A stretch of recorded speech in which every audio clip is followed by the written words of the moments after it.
کہ سب سے پہلے جو ہے کہ مریض کا جہاں تک معاملہ ہے، مریض روزہ رکھنا چاہے تو رکھ سکتا ہے، وہ بیماری پہ ڈیپینڈ ہے، اور توڑنا چاہے تو توڑ بھی سکتا ہے، دونوں چیزیں اپنی جگہ ہے۔ قرآن میں اللہ رب العزت نے کہہ دیا کہ اگر تم مریض ہو یا سفر میں ہو تو پھر تم اس ایام کو، اس عدت کو جو تم روزے چھوڑ رہے ہو رمضان کے، سفر یا مریض ہونے کی وجہ سے کیا کرو، من ایام اخر، بعد کے دنوں میں ان کو کمپلیٹ کر لو، بعد کے مہینوں میں ان کو کمپلیٹ کر لو۔ تو پہلی بات تو پتہ چل گئی، مریض چاہے تو روزہ رکھے چاہے تو چھوڑ دے، اس پہ آپشن ہے۔ میں ایسا کیوں کہہ رہا ہوں رکھے اور چھوڑے؟ اس لیے کچھ بیماریاں ایسی ہوتی ہیں اس میں روزہ چھوڑنے کی ضرورت نہیں ہے آپ کو۔ زخم ہو گیا، زخمی آدمی بیمار ہے لیکن اس کے زخم کو کوئی تعلق نہیں اس کے روزے سے، وہ روزہ رکھے، زخم اپنی جگہ ہے، مرہم پٹی اس پہ وہ کر سکتا ہے۔ ہاں کوئی چیز دوا وغیرہ کھانا اگر کمپلسری ہے اس وقت میں تو پھر روزہ نہیں رکھ پائے گا بیچارہ، ورنہ پھر کنٹینیو کر سکتا ہے روزہ، کوئی اتنا بہت سیریس ایشو نہیں ہے۔ اسکن کے ڈیزیز ہوتے ہیں کچھ لوگوں کو، دوا صبح لے لے شام لے لے، معاملہ کافی ہے تو مسئلہ نہیں، پھر وہ کنٹینیو کر سکتا ہے۔ دوسری چیز ڈاکٹرز کے لیے وہ یہ ہے کہ مریض خود اور ڈاکٹر بھی کوشش یہ کرے کہ رمضان کے دنوں میں پیشنٹس کو یہ کہیں، چونکہ رمضان اور مریض لے رہے تو ڈاکٹر ظاہر سی بات ہے بیچ میں آئیں گا ہی، تو ڈاکٹر یہ کرے، ریکمنڈ کرے پیشنٹس کو کہ وہ کیا کرے، شام میں کرے علاج، بعد مغرب کے، تاکہ وہ روزے سے فارغ ہو جائے۔ لیکن اگر بیماری سیریس ہے تو ظاہر سی بات ہے پھر روزے ختم کرنے کا انتظار نہیں کریں گے، اور روزے دار خود روزہ توڑ دے پھر، اور ایسا لگتا ہے کہ روزے دار روزہ نہیں رکھ پائیں گا شام تک تو وہ بھی چاہے تو توڑ دے، یا وہ کوشش کرے کہ پھر علاج کے لیے کب جائے، وہ مغرب کے بعد شام میں چلے جائے، اور مغرب سے لے کر اس کو صبح فجر تک ماشاءاللہ، مطلب صبح صادق سے پہلے تک پورا وقت ہے اس کے پاس کہ وہ جا کے آرام سے پھر اپنا علاج وغیرہ کرے، ٹھیک ہے۔ اور آج کل تو شہر بہت بڑے ہو گئے، گلف وغیرہ، یورپ، امریکہ میں تو دن رات کی کوئی تمیز فرق ہوتا نہیں، 24 آور سروسز ہوتی بہت ساری جگہ، ان کے لیے تو کوئی مسئلہ ہی نہیں اس معاملے میں۔ لیکن بیماری کی شدت ہے، بیمار توڑ بھی سکتا ہے، ڈاکٹر اس کو اسی وقت وہ کر سکتا ہے، جو بھی مسئلہ ہے، ٹھیک ہے۔ دوسری چیز، تیسری چیز یاد رکھیے کہ روزے کی حالت میں جب میں جتنے بھی پوائنٹس اس میں رکھوں گا اور جہاں بھی کوئی چیز کا میں تذکرہ کروں گا، یاد رکھیے دوا کا وغیرہ وغیرہ چیزوں کا، تو یہ بات یاد رکھیے اس میں سے کوئی بھی چیز منہ کے ذریعے نہیں جا رہی ہے سوائے گیس کو چھوڑ کر۔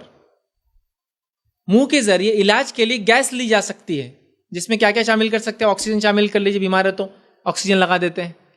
تو منہ سے جتنی بات میں بعد میں پوائنٹس رکھوں گا بیمار اور روزے کے اعتبار سے، کوئی بھی چیز منہ سے نہیں لینا ہے، یاد رکھیے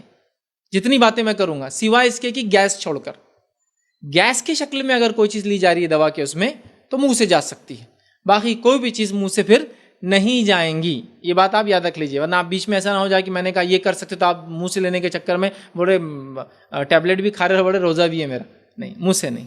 تو یہ بات آپ ذہن میں رکھ لیں، گیس چھوڑ کر منہ سے کچھ بھی نہیں جائیں گے اندر، یہ بات بھی طے ہے۔ اسی طرح چوتھی چیز،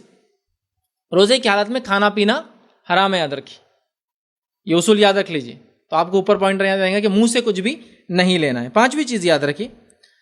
طاقت دینے والی چیز یا نیوٹریشن جس سے گین ہوتا ہے، کوئی بھی ایسی دوا یا چیز جو طاقت دیتی ہے وہ روزے کی حالت میں نہیں لی جا سکتی دوا کی شکل میں، یاد رکھیے۔ سمجھ رہے آپ کیوں میں یہ کہہ رہا ہوں؟ چونکہ کچھ ایسی چیزیں جو روزے کی حالت میں انجیکشنز کے طور پہ لی جا سکتی ہے، لیکن اس میں بھی یاد رکھیے وہ طاقت کی نہ ہو، یہ کنڈیشن ہے، یہ بات بھی یاد رکھ لیجیے، ٹھیک۔ اگلا پوائنٹ جو ہمارا وہ یہ ہے کہ اس لیکچر میں جو کچھ کہوں گا یہ بہت کنڈیشنل باتیں ہوں گی، بہت کنڈیشنل ہے، ذرا بھی مسئلہ آگے پیچھے ہوں گا بات بدل جائیں گی، حلال حرام تک جا سکتا ہے اور حرام حلال بھی ہو سکتا ہے، مطلب جو چیز منع تھی جائز ناجائز اور ناجائز جائز ہو سکتا ہے، تھوڑا بھی نقطہ بدل جائے تو میں جو کہہ رہا ہوں اس پہ غور کیجیے، اس میں جوڑیے مت، کوئی چیز نہیں ایسا ہے تو ایسا بھی ہوں گا وہ مت کیجیے، پھر آپ کو اگر کچھ بھی مسئلہ ہے تو مفتی کے پاس جانا ہوگا اور فتویٰ لینا ہوگا، سمجھ رہے آپ؟ یہ کنڈیشن کو آپ دھیان میں رکھیں۔ ساتھی بات، بیمار روزہ نہ رکھے مگر چاہے تو رکھ بھی سکتا ہے، یہ اس کی حالت پر ڈیپینڈ ہے، ٹھیک ہے۔ اور اگر بیماری میجر ہے تو روزہ چھوڑ بھی سکتا ہے، روزہ رکھ لیا بیماری ہو گئی تو توڑ بھی سکتا ہے، کچھ نہیں کرنا ہے، بعد رمضان صرف قضا رکھنا ہے، کوئی کفارہ نہیں ہے، کوئی فدیہ نہیں ہے۔ لوگ سمجھتے ہیں روزہ رکھنے کے بعد توڑے تو کفارہ دینا پڑتا ہے، تو اگر آپ نے روزہ چاہے تو رکھے چاہے تو چھوڑے، رکھ لیا آپ نے ہمت کر کے، ساتھ نہیں دیا جس نے شام تک، تو روزہ توڑ دیجئے، اس میں کوئی کفارہ نہیں ہے، کوئی فدیہ نہیں ہے، کوئی فائن نہیں ہے، اس بات کو آپ ذہن میں بٹھا لے، یاد رکھیے۔ اور 8واں پوائنٹ، بہرحال ساتھ میں 8 پوائنٹ ہے،